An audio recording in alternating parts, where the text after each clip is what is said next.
a noviembre. En noviembre finaliza el ciclo lectivo 2021. Así que yo estuve pensando algunas fechas para que ustedes también se puedan organizar, puedan ir a tiempo con las lecturas. Vamos a hacer algunos cambios. Hoy tenemos esta reunión. La clase que viene, que es la clase del 16 del 9, vamos a tener una clase teórica sobre psicogénesis. Empezamos de a poquito con el tema. Yo les voy a acompañar, van a ver siempre con videos explicativos, siempre va a estar eso presente. El 23 del 9 voy a subir la última clase sobre psicogénesis y el segundo trabajo integrador, que va a ser en grupo, seguramente va a ser de a 3 o a 4 integrantes, me tengo que fijar, pero ahora no tengo la información acá, cuántos son en el curso, y de acuerdo a eso voy a hacer los grupos. No los armo yo, sino que decido el número de integrantes. Pues ustedes pueden mantener los que publicamos en su momento, o si quieren hacer alguna modificación no pasa nada. Y el 30 del 9 les estaría subiendo el trabajo. Ese 30 del 9 nos estaríamos encontrando, ahora vuelvo a repetir todo, nos estaríamos encontrando sincrónicamente para ver dudas de la teoría, para ver dudas que tengan ustedes sobre la consigna, y el 7 del 10 estaríamos entregando ya el primer trabajo, es decir, tienen una semana para realizarlo. ¿Esto qué implica? Lo obvio, pero no por ser obvio no hay que decirlo, que vayan a tiempo con las lecturas, que vayan marcando sus dudas también. ¿Para qué? Para el 30 del 9, cuando nos encontremos y yo les presente el trabajo como he hecho hasta ahora, ustedes puedan plantearme dudas teóricas, que hagamos toda una clase, si es necesario, mayor a una hora y media, que es el tiempo que nosotros tenemos en clase. Ningún inconveniente, nos quedamos trabajando sobre todo eso, pero siempre que ustedes traigan dudas. Entonces, repaso, hoy estamos teniendo un encuentro sincrónico que vamos a cerrar un poquito en tema de educación sexual integral con vistas al final. El 16 del 9, que es la semana que viene, subo una clase teórica. El 23 del 9 voy a subir una clase teórica. Y el 30 del 9 vamos a tener un encuentro sincrónico, cuando cerremos la unidad temática. Ahí les voy a subir el trabajo integrador y la entrega es el 7 del 10. ¿Sí? Repaso un poco las fechas. A partir de ahí vamos a tener clases sobre la última unidad, que es la unidad 5. Seguramente hagamos una actividad así, sincrónicamente, donde yo les dé una consigna breve, no como el trabajo integrador, y con eso vamos a cerrar esa unidad. ¿Está bien? Los recuperatorios van a ser a fines de octubre. Por eso yo les estoy pidiendo el trabajo que esté para el 7 del 10, así corrijo y ustedes pueden tener la calificación antes y poder empezar los recuperatorios antes, que no sean en noviembre, porque me parece que va a ser un caos teniendo otras materias también. Entonces, mi idea, por lo menos es mi idea, eso sí se puede modificar, es que el 21 del 10 o el 28 del 10 ya estén las fechas para que ustedes recuperen lo que necesitan recuperar, ya sea el primer trabajo, ya sea el segundo trabajo, ya sea el espacio de actividades, que todavía me falta ponerme con eso, estar mirando, no va a ser tan extensiva la devolución como el trabajo integrador, pero sí van a ver si los trabajos, si las actividades están aprobadas o no, o hay que rehacer, o si abre una nueva consigna. Eso lo van a ir viendo de a poco. Por ahora estoy terminando de corregir, porque lleva mucho tiempo acá en la virtualidad, o por lo menos a mí, con la cantidad de cursos que tengo, estoy terminando con todos los cursos de corregir los trabajos integradores. Así que a partir de ahí ya me ocupo de las actividades, ¿sí? ¿Dudas hasta acá? ¿Alguna pregunta? ¿Algo que no haya quedado claro? Profe, nosotros tenemos un grupo que somos 5 chicas, que estamos trabajando en la mayoría de las materias que nos piden grupal, somos 5. ¿Se podrá hacer de 5? No creo, porque no creo que dé para tanto la consigna. Los sumos se separan, 3 por un lado, 2 por el otro lado. Eso es lo que les sugiero, porque yo en base a cómo son las consignas, si es necesaria esa cantidad de gente, sí lo pongo. Si no es necesaria, no. Me voy a dar cuenta cuando me ponga a pensar la consigna. Bueno, aquí ya lo vamos viendo. Me gustaría hacer un grupo más grande, porque ya les tomé de a 2 o individual, que muchas entregaban individual, y me gustó que entregaran individual porque puedo hacer me lleva más trabajo, obviamente es mi trabajo, pero quiero decir, en la virtualidad todo se escribe, es una serie de pasos, es un detrás de escena que ustedes no ven, y que es mucho tiempo, pero para mí, si puedo hacerlo, lo hago, porque está bueno que ustedes puedan tener esa devolución individual, ya sea que aprueben o no aprueben, pero para que sepan, ¿no?, que cómo están yendo ustedes, cada uno de ustedes con la materia, y no que haya un grupo de 5 o 6 que a veces pasa, y ha pasado el año pasado, en algunos casos que por ahí llegaban al final, pero en realidad no habían hecho un proceso individual, y ese es el riesgo de los grupos, no hacemos grupos de 5, de 6, pero después llegamos al final y está la que participó mucho en ese grupo, que le va a ir muy bien en el final, y está quien no hizo ese proceso individual y después está rindiendo, también se ve en los finales. Por eso yo reitero, a veces suelo decir, son obviedades, pero no son tan obviedades, que las materias son para cursar realmente, para seguir con las lecturas, para seguir en las clases. A veces nos ausentamos, bueno, siempre hay algo, no podemos estar en todo, pero sí estar, como pide la cursada, en un mayor porcentaje presente. ¿Por qué? Porque después esto se ve en los finales, les digo porque lo veo. Veo quien no hizo ese recorrido y que viene al final y claro, no puede dar cuenta porque no hizo sus lecturas, no hizo su proceso. Entonces a veces pasar la materia, a veces sucede, detrás de un grupo, digo, esto perjudica ni más ni menos que a la propia persona, porque está tiempo queriendo rendir o deja pasar años, y viene después de 5 años, después tiene que recursar. Entonces es muy importante lo que ustedes hagan en ese año, muy importante, porque te permite llegar muy bien al final, te permite llegar de otra forma porque vos estás trabajando en eso. Entonces, bueno, tiene que ver con el recorrido de ustedes en la carrera y la responsabilidad también.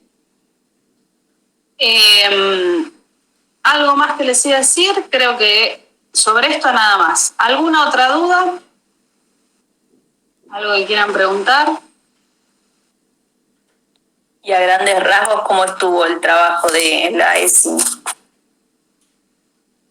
De ESI, no, los ESI no los vi, ¿eh? Lo que yo estoy viendo es del primer cuatrimestre, los trabajos que yo les tengo que dar. Los del mapa conceptual. Claro, eso tengo que entregarles para cerrar formalmente el primer cuatrimestre. Esos son los primeros que les tengo que dar, pues son los integradores. Son más importantes, digamos. Lo otro es más chiquitito, es para mirar y ver si falta que completen algo, o si está bien, pero lo otro es abarcando buena parte del cuatrimestre. ¿Alguna duda hasta acá? ¿No?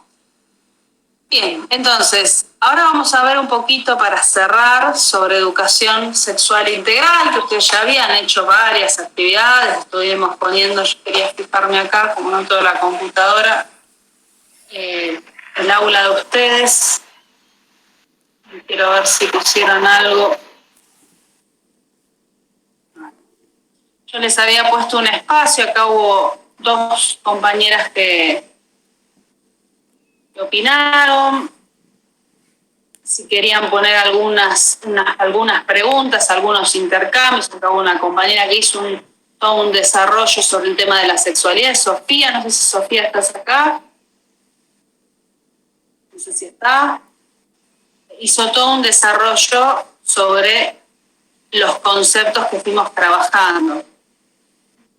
Es interesante lo que fue poniendo. Lo que vamos a hacer ahora es relacionar todo el tema de educación sexual integral para cerrarlo, ¿sí? Y ver... No, hasta ahí. Vamos a ver el tema de educación sexual integral. Porque después las 2 clases que vienen, ustedes van a estar con psicogénesis, con videos explicativos. Así que cuando nos volvamos a encontrar, igual siempre les voy a estar comunicando clase a clase cómo viene la semana que viene, más allá de lo que les diga acá, por si llega a haber algún cambio. Bien, vamos a comenzar con educación sexual integral. Busquen sus cuadernos, sus carpetas, si tienen carpetas. Empezamos a repasar un poco qué es lo que vimos para relacionar todos los textos que estuvimos trabajando. No te preocupes, Lucía, si ya está grabando la compañera, después esto se comparte. Vamos a empezar a ver qué autores estuvimos trabajando. Es importante que reconozcan a los autores y las autoras sobre educación sexual integral, que empiecen a identificar desde qué lugar estamos trabajando. ¿Cómo habíamos trabajado en la ESI? ¿Qué es lo que habíamos visto? Fíjense, revisen para empezar a relacionar todo. Lo habíamos visto con Morgade, profe. Bien. Con Graciela Morgade. Y habíamos visto el librito, el texto del Ministerio de Salud que nos había subido usted. Bien. Ahí va. ¿Qué más recuerdan? La compañera nombra a Morgade, al texto del Ministerio de Salud. ¿Qué más?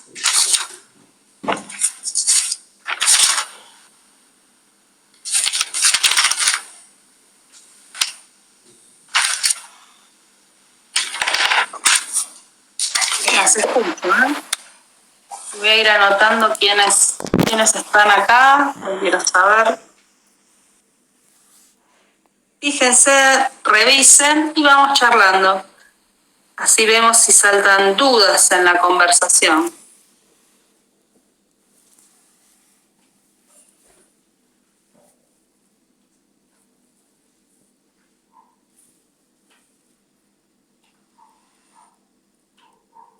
También estos apellidos acá, porque no tengo yo nada, no tengo la compu, nada.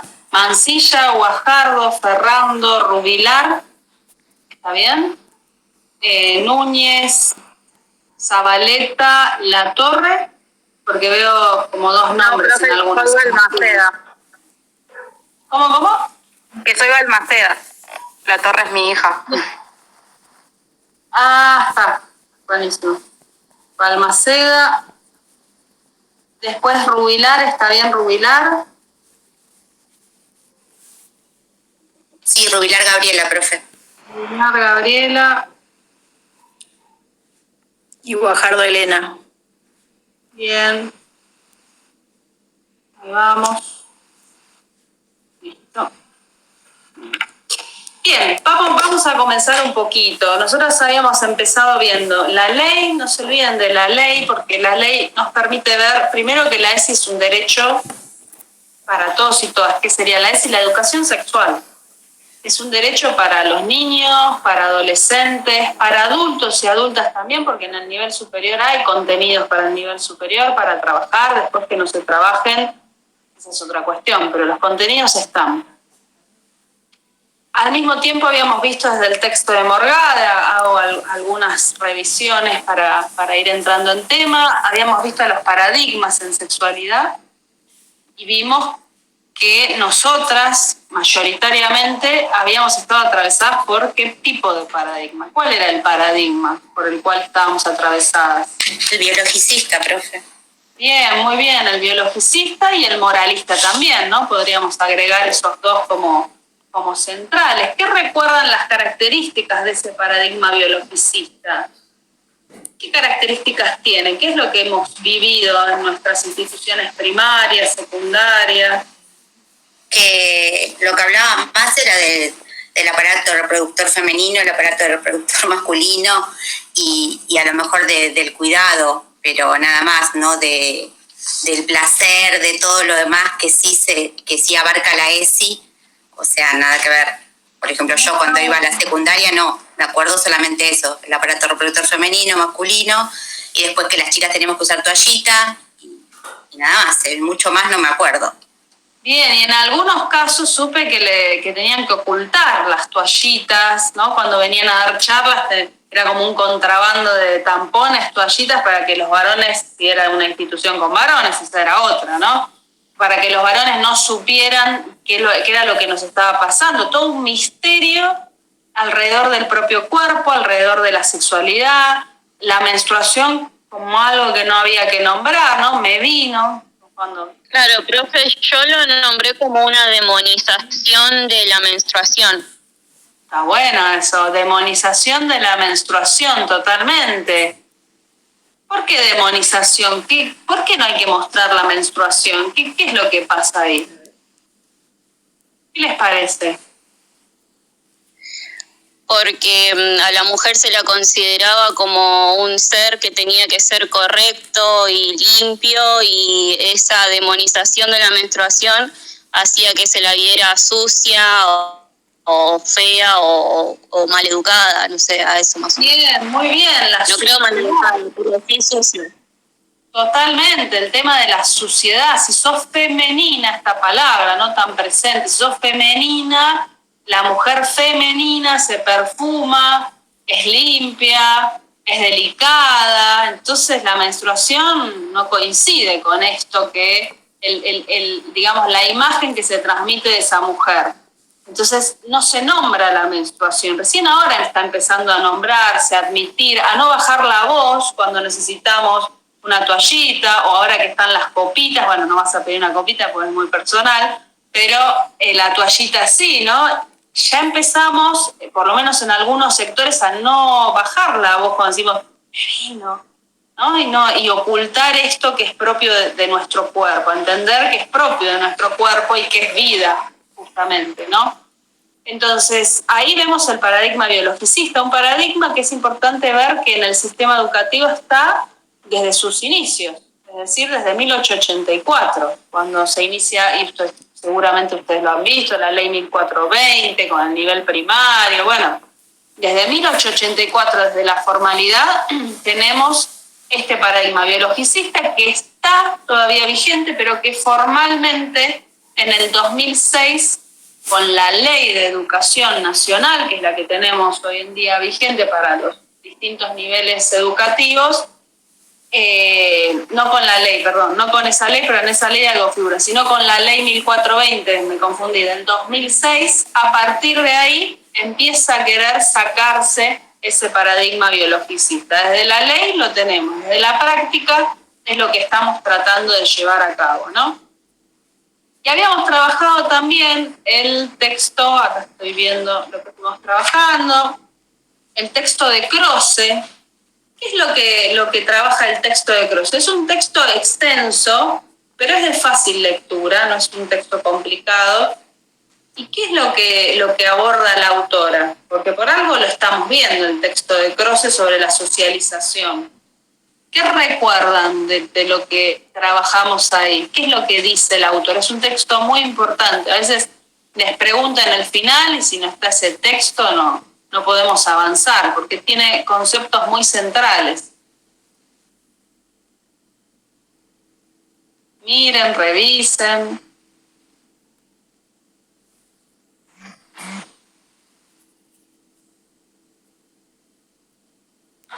El texto de Croce es el que habla de la socialización diferencial.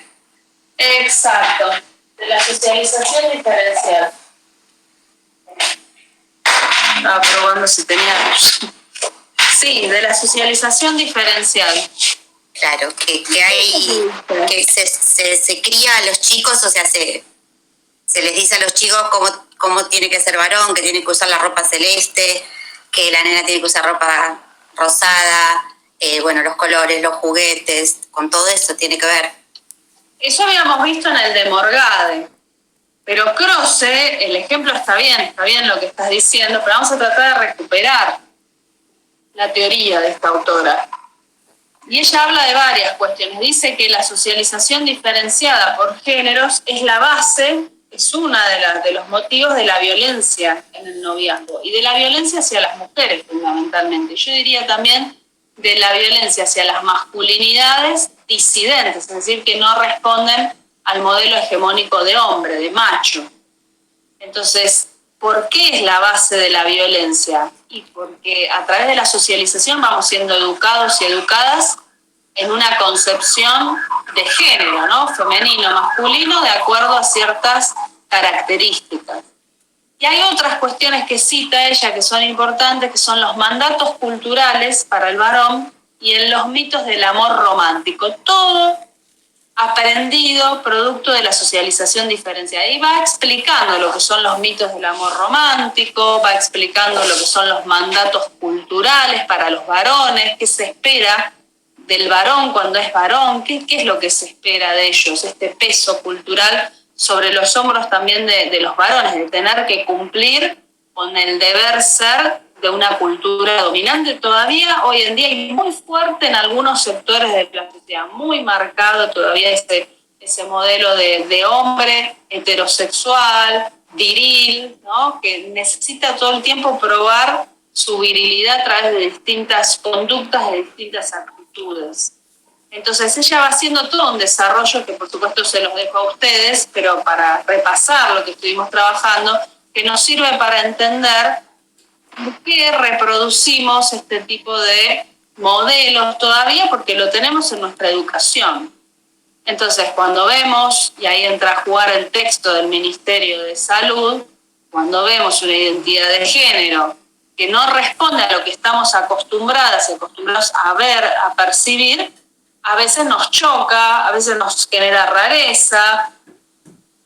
Y es decir, que es algo que tenemos que empezar a trabajar, porque vamos a tener, habíamos nombrado infancias transgénero, esto también es importante, habíamos hecho la distinción entre el concepto de transgénero y transexual. Ustedes pueden tener en la primaria una persona que es transgénero, bueno, tenemos que saber qué significa, a qué se refiere, son cuestiones muy centrales en este momento al estar en las aulas. Lo mismo que ser cisgénero, todos conceptos del Ministerio de Salud, y que justamente lo que muestra el texto del Ministerio de Salud con todo lo que presenta es que la concepción biologicista no ha tomado en cuenta, por ejemplo, el sexo intersexual, porque siempre se basó, y es lo que hemos aprendido en nuestras instituciones, siempre cuando nos hablaban de sexo, ¿cuántos sexos decían que existían? Y era así. ¿Cuántos sexos decían que existían? Claro, solo 2. Femenino, masculino, nada más. Totalmente, no había intersexualidad.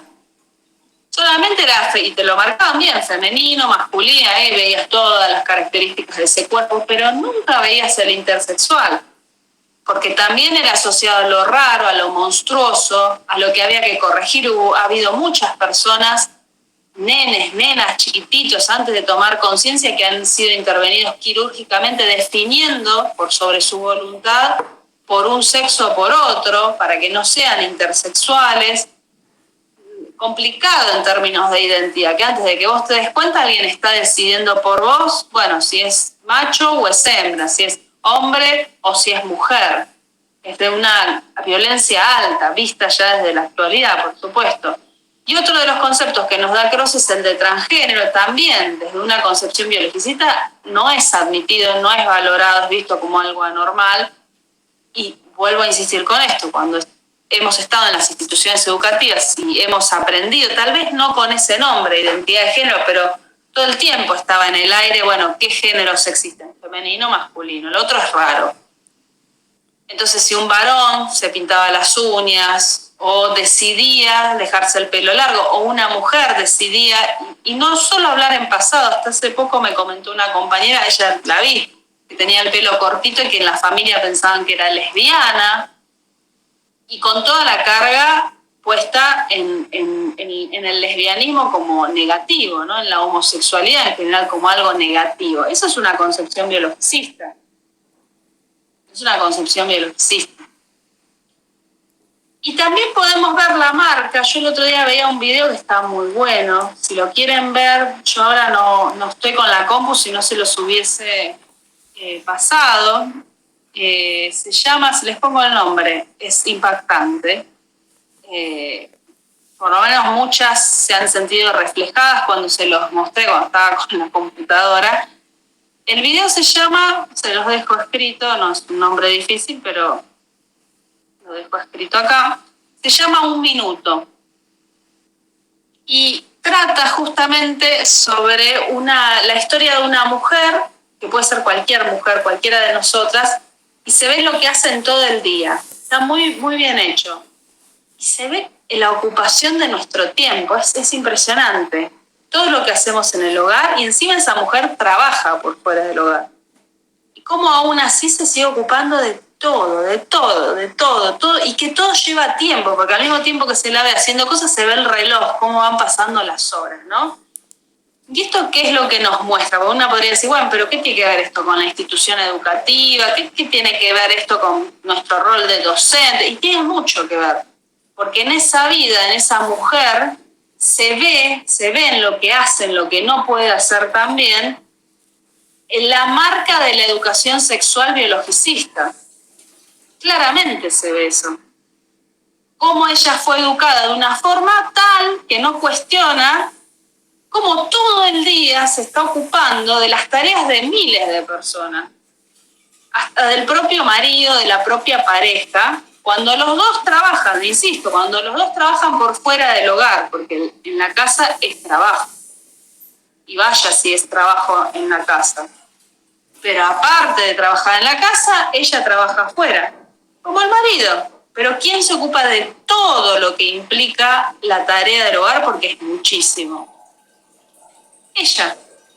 Entonces, esta división sexual del trabajo, así se denomina, división sexual del trabajo desigual, no viene porque si no es natural, no es porque nacimos con un gen, es porque nos han enseñado esto y ahí juega la socialización diferenciada, el paradigma biologicista que muy bien hemos incorporado, y entonces la mujer se ocupa de esto, el varón de esto, con las consecuencias para nuestras vidas.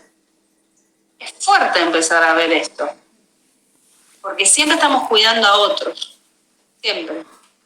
No es mi papá, es el papá de mi marido, pero yo lo cuido. ¿Por qué lo cuido? No es mi papá. Pero yo cuido, pues yo cuido a todos. A mis hijos cuido. Hay una cuestión ahí de la mujer ligada al cuidado, que aparte si no lo hacemos da culpa en algunos sectores de la sociedad mucho más, porque cómo yo no voy a hacer eso, porque parece que eso es un mandato, justamente, como hay mandatos para el varón, claramente hay mandatos para la mujer. Entonces sí tiene que ver esto con la educación primaria, porque si podemos ir trabajando en temáticas de igualdad entre hombres y mujeres, y es muy probable que esas niñas, principalmente, puedan vivir adolescencias, juventudes mucho más libres, no creyendo que ese es su rol y que no hay escapatoria, y pudiendo pedir trato igualitario, porque ahí se ejerce una situación de violencia. ¿Algo que quieran decir hasta acá?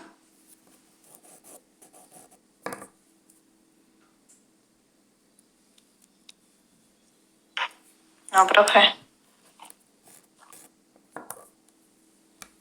¿Cómo puedo interpretar el silencio? A ver. No, profe, estamos adquiriendo toda la info, ¿eh? Yo estoy adquiriendo toda la info. Pero no, bien. Se entendió bastante bien. Y más allá de entenderlo, ¿está o no está presente en la cotidianidad de muchas mujeres? Tal vez no. Sí, quizás si no lo hablamos uno se da cuenta, pero sí que está. Claro, a medida que usted iba hablando, yo por lo menos me iba acordando de cosas. Es fuerte. Hay muchas de ustedes, digo porque yo ya no sé cuánto hace que estoy en la institución, pero sí, casi 10 años estoy en la institución. El primer curso que yo tuve fue primario. Yo entré a trabajar al profesorado por el profesorado de primaria. Entonces conozco bastante a las que vienen a estudiar, porque en general son todas mujeres. Y también conozco las situaciones cuando dejan de estudiar. ¿Por qué dejan de estudiar? Y muchas tienen que ver con las tareas del hogar, por el pedido de la pareja, porque no se está ocupando de lo que se tiene que ocupar en el hogar y terminan dejando una carrera que puede dar mucho bienestar a sus propios hijos, a ella misma, y terminan dejando también porque hay un núcleo que la rodea que le hace creer que no le da la cabeza. Y no es algo menor. Y ella cree que no le da la cabeza. Claro, como no aprobó un parcial y otro, sí, porque está todo el día haciendo 1000 tareas, y entonces cuesta encontrar el momento tuyo para poder ponerte con lo que vos querés. Yo, profe, en lo personal, por ejemplo, yo tengo una pareja que me apoya mucho en lo que estoy haciendo. y por ahí no es de esos maridos que están esperando que todos les sirvan, sino que llega y si hay cosas para hacer, se pone ahí a la par mía, o si no me dice, vos estudiás, dejá de... Y a la vez tengo a mi hermana que tiene 3 chicos y que el marido siempre dice, yo le digo que estudie, pero después te das cuenta de que él no la ayuda en la casa y que obviamente mi hermana, entre elegir estar bien en la casa con el marido y los 3 chicos, terminó dejando la carrera que quería, bibliotecaria, ¿no? Y uno lo ve, el hecho de que él, por un lado le dice estudiar, yo le digo que estudie, qué sé yo, y después por ahí en conversaciones familiares es como que él siempre sobresale o quiere sobresalir sobre mi hermana, dejándola como que ella no entendió y como que le explica lo que una conversación simple que estamos teniendo en la familia y él es como que se lo vuelve a explicar a ella como si mi hermana no entendiera. Y bueno, ahí te das cuenta cómo mi hermana se cohíbe y terminó dejando la carrera, calculo yo que también por parte del marido, porque no tenía ese apoyo que realmente necesita de la atención con los chicos y todo lo que abarca tener 3 hijos también, ¿no? No, y aparte lo que contás es la situación de muchas. Este dominio, ¿no?, que ejercen a veces, no son todos los varones, por supuesto, pero que hay algunos que ejercen donde hablan por vos, deciden por vos, te corrigen cómo estás hablando delante de todos. Eso tiene una carga de violencia. Obviamente que hay grados de violencia, pero tiene una carga de violencia. Y todo eso, el aguantar eso, el que la otra persona se crea con derecho a hacer eso, esa relación desigual de poder, ha sido un aprendizaje en el que muchas han entrado en ese aprendizaje. Y quienes tal vez crean que no, también costó empezar a darte cuenta, porque no es sencillo, no es que hay mujeres superadas, hay alguna que otra, pero no creo que sea la mayoría, porque estamos metidas en ese sistema cultural todavía. Entonces, esto que contás, que reflejo, yo conozco muchas situaciones del estilo donde yo hablo por vos, yo te corto la conversación porque no te estás expresando bien, yo te corrijo, te explico lo que está diciendo la otra persona porque por ahí no lo entendés. Claramente va despojando a la persona de confianza, de autoestima, y hasta empieza a creer ella misma que no le da la cabeza. Entonces, ¿para qué voy a seguir estudiando si no me da la cabeza? Es decir, no es algo tan simple el hecho de estudiar. El grupo que rodea ayuda o a veces no ayuda. Está bueno tenerlo en claro para que si no ayuda a que sostengamos la carrera, empezar a darnos cuenta que son las carencias de los otros. Y por más que a mí me cueste, yo puedo seguir avanzando. Por ahí hago 4 materias este año, el otro año hago 2. Yo puedo ir avanzando, pero a mi ritmo, y no es porque sea lenta, porque tengo tantas actividades alrededor, esto también está bueno verlo. Y bueno, yo voy haciendo como puedo. Lo importante es ir avanzando y no dejar. Y esto lo nombro porque es una problemática, por lo menos a mí me parece, de la carrera, ¿no? De muchas mujeres que estudian y que se encuentran con este tipo de cuestiones. Digo, para estar atentas en que cada una tiene su ritmo, porque también tiene un ritmo de hogar, también tiene un ritmo laboral. Y todo esto que estamos hablando no es que no tiene nada que ver, todo tiene que ver con esta educación sexual que fuimos recibiendo y que hace que afecten nuestras decisiones de vida, de estudio, de elección de familia, afecta todo. El tema es no naturalizarlo y empezar a entender que ha sido toda una construcción. Entonces, que te creas idiota es porque te han hecho creer idiota. No porque sos idiota.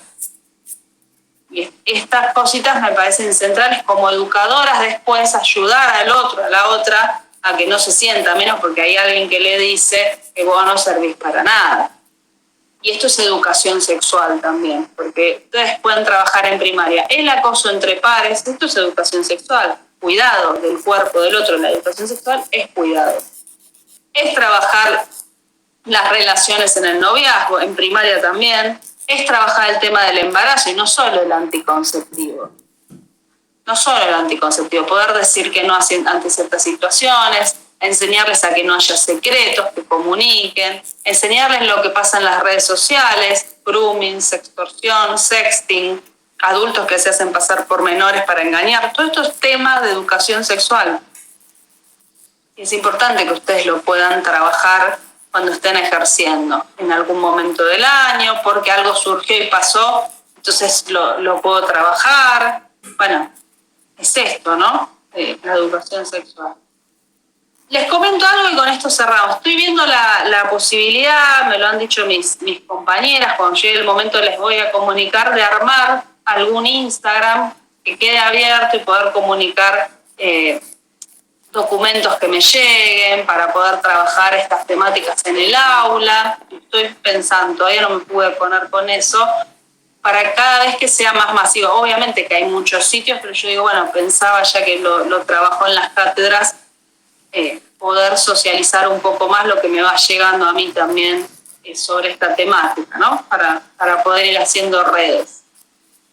Bien, ¿dudas hasta acá? ¿Algo que quieran preguntar? No, profe, por el momento no. ¿No? Relacionamos todo recién.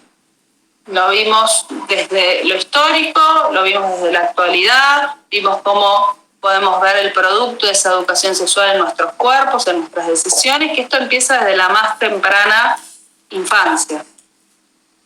Es así. Entonces tenemos un rol importante como educadores, claramente que lo tenemos. Bueno, veremos si podemos hacer la diferencia. Bien, llegamos hasta acá, ya les dije recién, 16 del 9, 23 del 9, subimos clase teórica, el 30 del 9 nos volvemos a encontrar. Si llega a haber algún cambio, siempre les voy a avisar cuando entren a la clase, iba a decir, bueno, al final nos encontramos. Esta es mi idea por el momento. Yo voy planificando, pero a veces hago algunos cambios porque me parece que no, y bueno, se los comunico. Pero esta es la idea. Y el 30 del 9 les estoy subiendo el trabajo integrador. El lunes, a más tardar, seguramente ya van a tener la comunicación de los trabajos. Miren, revisen, si hay alguna duda, lo conversamos cuando nos vemos, porque me parece más fácil, viéndonos, poder conversar las dudas. ¿Estamos hasta acá? Bueno, las dejo con todo esto que fuimos conversando para procesar. Es un montón para pensar, profe. Total, pero miren ese video, es impactante ese video. Sencillito, ¿no? Profe, ¿lo puede subir en la página el video? Sí, o si quieren lo buscan ahí, es 1 minuto se llama. ¿En YouTube está? Sí, 1 minuto se llama. Así, 1 minuto. Lo buscamos, profe. Búsquenlo, si no lo encuentran, lo vemos acá en vivo cuando... Ok. Bien, bueno, muy bien. Gracias, profe. Chau, chau. Gracias.